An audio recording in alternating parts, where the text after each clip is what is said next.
Jamaica Defence Force sexual harassment scandal.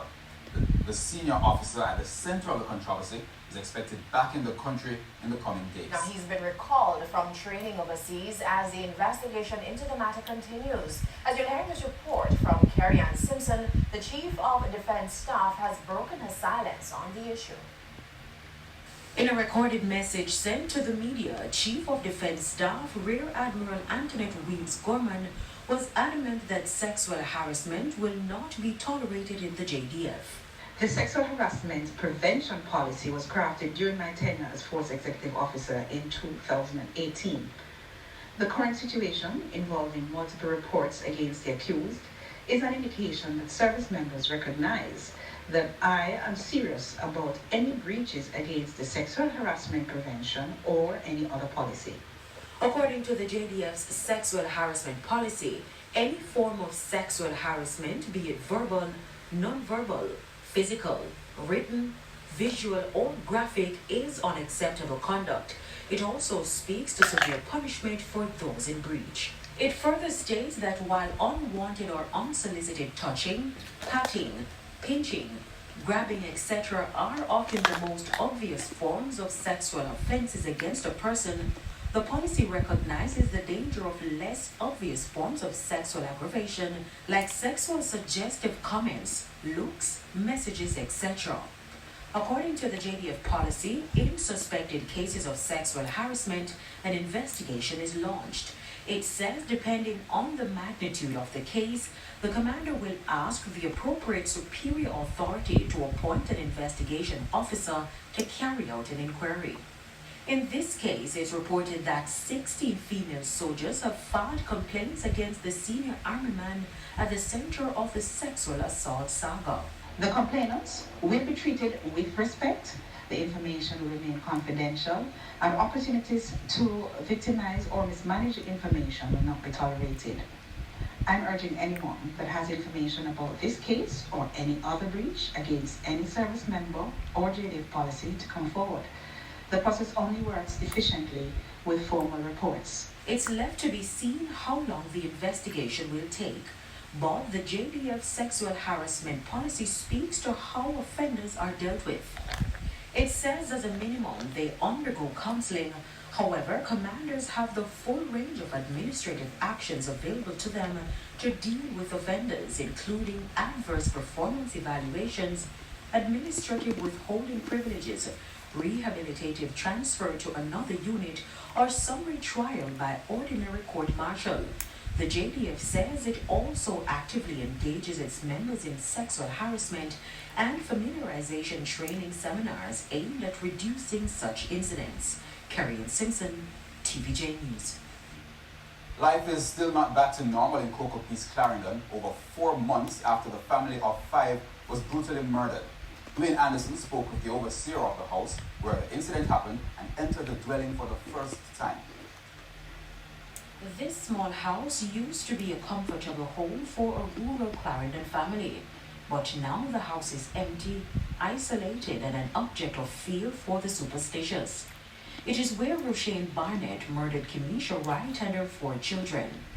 Mr. Cleveland Edwards says he is an agent for the property. That means he takes care of the property for the owner who is in England. In saying I go recondition, him go change the roof, and then he say, by December I must send some money come for me repaint you and things like that. He say, if you get the rent, you rent it and I see away. He showed us the interior of the house and explained how psychologically stressful it was to clean up after the brutal attack. The house overseer accepts it will be difficult to get someone to rent the property in short order, but believes over time things may change. 2 murder coming tonight, then me scared, so don't be in there. You don't think so? No, so them want me, me go, actually when me open up the door, them are going to go with them, make breeze go through, man. Yeah, man. No, sir.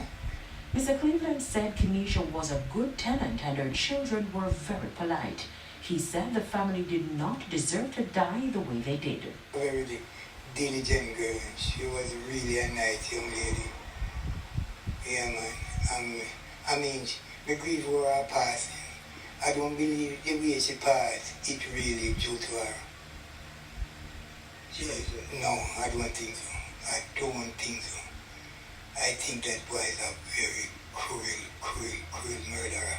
And despite Cocoa Peace being introduced to most Jamaicans for the first time under such violent circumstances, the resident is adamant the community is a great place to live for people looking for a quiet, peaceful rural district to raise a family. Never Friday up, so yeah, they commit murder and so. But from Cocoa Peace come down the block and house have a nice, quiet little area. And he put a dent here. He said members of the clergy and other individuals visited and have spoken with residents about the traumatic incident, but he believes more is needed to help the community heal. I like how you come in and you want to pass on and him say, I preach for the community and the people them. And when they come over my house and he ask me how I react about it, I'm tell him say, me badly hurt. But at this time, this wound is an unhealing wound that will never heal. No treatment will heal this wound. All this boy have committed this murder and kill all these 5 people inside this house. Carrie-Ann Simpson, TVJ News. St. Mary police have held the man said to be responsible for firebombing a house in Dean Penn Highgate, which killed a 4-year-old girl and her mother and injured 3 other family members. Krista Campbell has his primetime news follow-up. Strands of 38-year-old Rose Beecher's hair among the burned remains of the house she once shared with her 4-year-old daughter Soraya Cohen and 3 other family members. The little girl died last week Tuesday after the house was firebombed about 6 in the morning while the family was asleep. The mother died in hospital the following day, while the other family members who were inside were treated at hospital.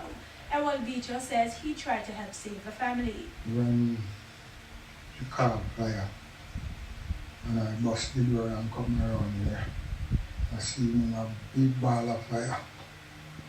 And that drum would turn over and around the fire.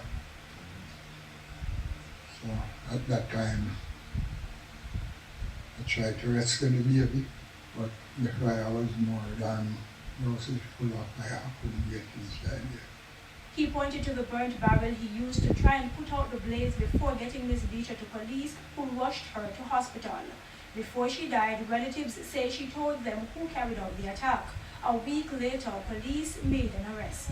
Daniel Spike, to be exact. He has been charged for the murder, 2 counts of murder, as also 5 counts of attempted murder in this matter. We want to say to members of the public that this is testament that police are carrying out diligent work, and with information and with the support of the public, we can achieve great things. I'm glad that, they were able to catch him, because he would probably be on the run and, do that to someone else. And I just want to commend the justice system for acting fast. This person is very wicked, and I hope he will get the full length of the justice system. Coming to be a very nice, and you never know him was somebody like that. Now, while the family tries to come to terms with what they say is an unexplainable loss, they're dispelling rumors that the house was firebombed over a bar Rose Beecher owned.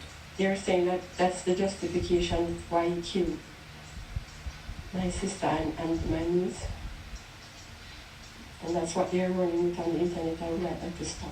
That she was a very quiet person, but, she didn't stand for foolishness.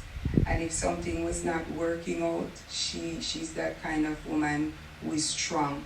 The sisters are grateful for the help from their community, churches and others, but say they have set up a GoFundMe account to get additional support for medical and other expenses, as well as to rebuild elsewhere. Krista Campbell, TVJ News. Still to come this evening.